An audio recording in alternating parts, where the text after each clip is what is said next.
G'day guys, welcome back to the channel. Welcome to my NRL Week 2 of the finals tips. I'm looking forward to this one. We get 2 games of footy, 1 game on Friday, 1 game on Saturday. We are getting into the real nit and gritty at the end of the season. Let's get into my tips and a little bit of a recap for what we saw over the last 3 days.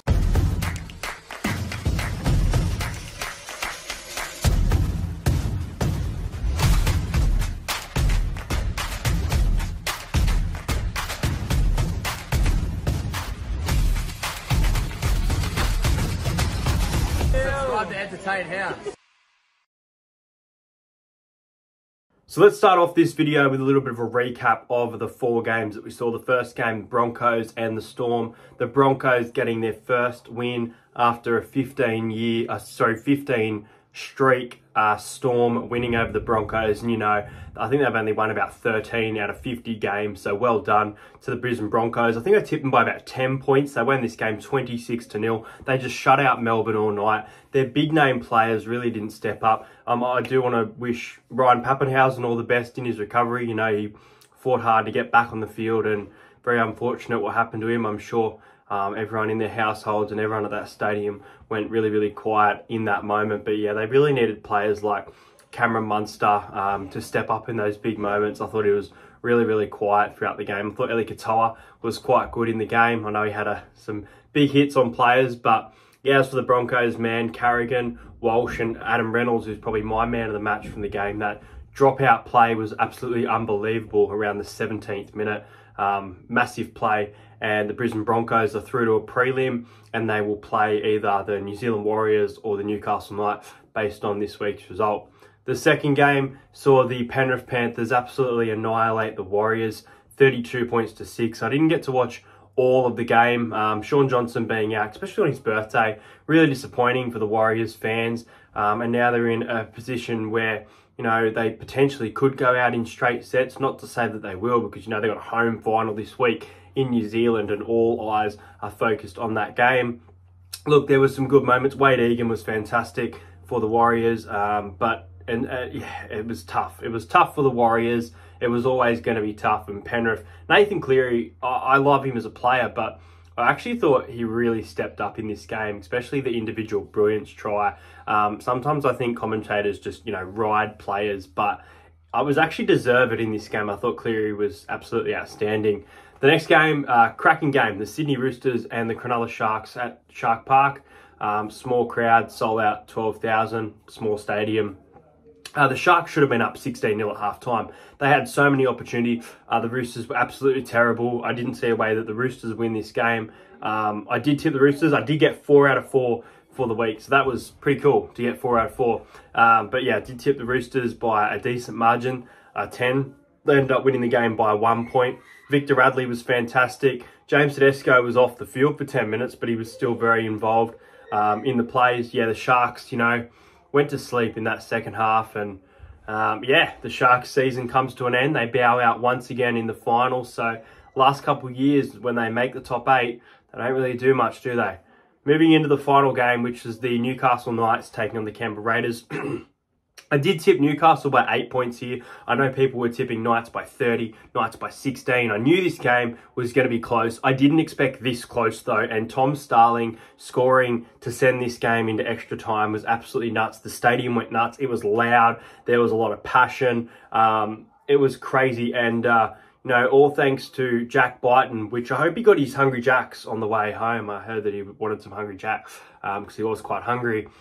Thanks to that, it changed the momentum of the game.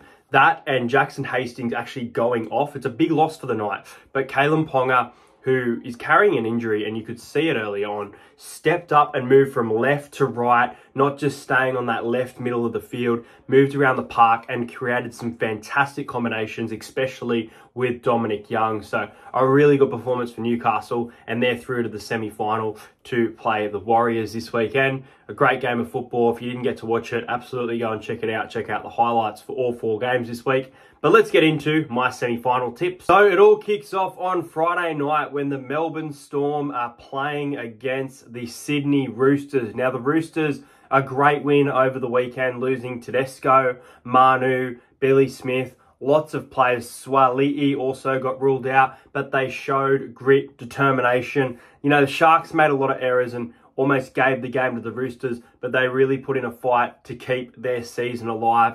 As for Melbourne, a very bad loss to Brisbane. Another team that potentially could go out in straight sets. One of these teams potentially could go out in straight sets. We could see it, and they both finished outside the top four, the home team this week. Look, the Melbourne Storm, they need to bounce back here, get themselves in a prelim against the Penrith Panthers. But the Roosters, they have belief, and they, you know, that win last week is going to give them so much confidence that they can do it without some of their big players. I know that Billy Smith has been ruled out for the season. Not sure on the circumstances involving Joseph SWYSH. I think Joey Manu stayed on. I can't remember actually if they lost Manu. I think they lost Manu at one point. There were so many players off the field for the Roosters. It was one of the best Sydney Roosters wins I've ever seen, in my opinion.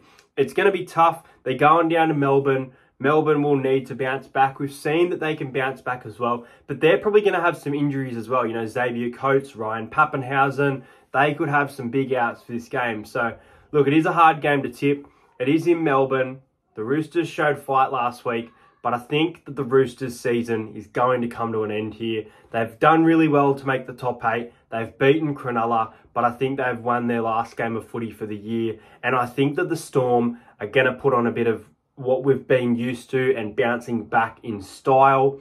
So I am going to go with the Storm to win this game by 16 points. I think they're going to be too good for the Sydney Roosters at home. I'm going to go the Melbourne Storm to win the game 30 points to 14. I'm going to go a bit of a roughie for the first try scorer. You know, I went Matt Frawley the other day in the Raiders game, and I'm going to go with Harry Grant. I'm going to go Harry Grant. I reckon he's going to score a try in this game. I'm going to pick him first, but he's an anytime bet. And I think that Cameron Munster is also going to score in this game. I think Cameron Munster is going to have an absolute blinder. He's got no choice now but to step up. If he doesn't play well, it goes a long way in the Sydney Roosters getting the win. I don't see it though. I see the Melbourne Storm playing the Penrith Panthers in a prelim next week.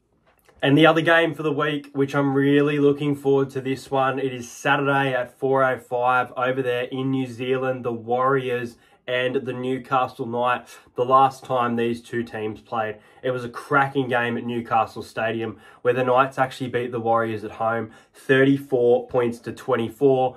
There was 1-1 throughout the season. The Warriors won round 1, 20 points to 12 over there in New Zealand. You know, the Newcastle Knights are riding a wave of confidence as they are 10 straight wins. But, you know, the Warriors have shown all season that they can beat top 8 sides. They can play fantastic footy. And in my opinion, there are going to be a lot of Warriors players named at the Dally M's in the Team of the Year.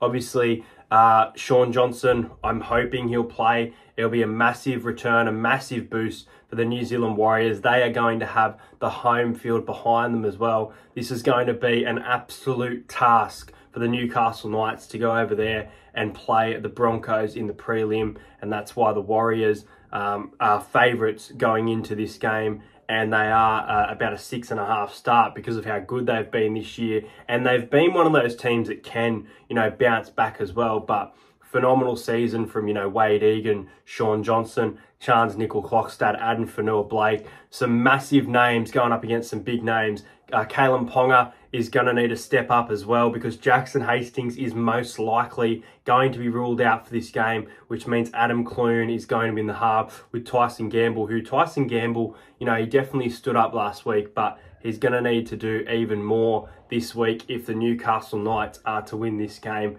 Massive task for them.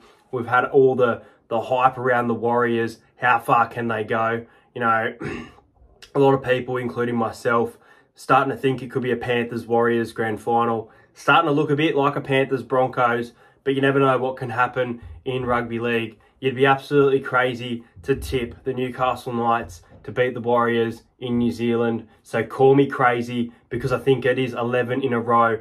The Newcastle Knights have shown character against the Raiders. I know that they came back from behind. I know there was a lot of calls in the game that changed the game in the home crowd, and the Knights are going to have to take the home crowd out of this game. But I think they can do it. I think they've got speed and skill across the park that is going to be tough to be contained, especially Dominic Young with the form he's in. I mentioned that combination with Ponga. If they target the centres of the Warriors. I am going to tip the Newcastle Knights to upset the New Zealand Warriors this weekend by 8 points. I'm going 24 points to 16 in favour of the Newcastle Knights. I reckon they're going to get the job done and advance to a prelim against the Broncos. The Warriors, it's so unfortunate. It's been a great season, but I think they are going to bow out in straight sets. And that is even if Sean Johnson does play. I am tipping Newcastle to pull off the upset and get 11 in a row.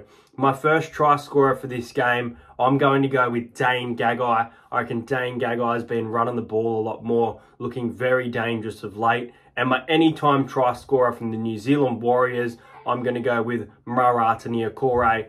Now, guys, I want you to predict the winner of this game. Just pick either Newcastle or New Zealand, and you will go in the way of winning a giveaway. I want you to comment 1, 2, 3, or 4. So all you need to do is comment your winner, New Zealand or Newcastle, and a number from 1 to 4. I've picked 4 stars on Wish related to rugby league, and I will get a personalised message as a giveaway if you correctly predict the winner. There'll be a randomizer for sure, but it's going to be great to do another giveaway on the channel, guys. That is it. I am tipping the Melbourne Storm 13+, Harry Grant to score a try, and the Newcastle Knights to upset the Warriors, and Dane Gagai, first try scorer in that game. Make sure you subscribe to the channel if you're new around here. Comment your tips in the comments below, and I'll see you guys later. Subscribe to entertain us.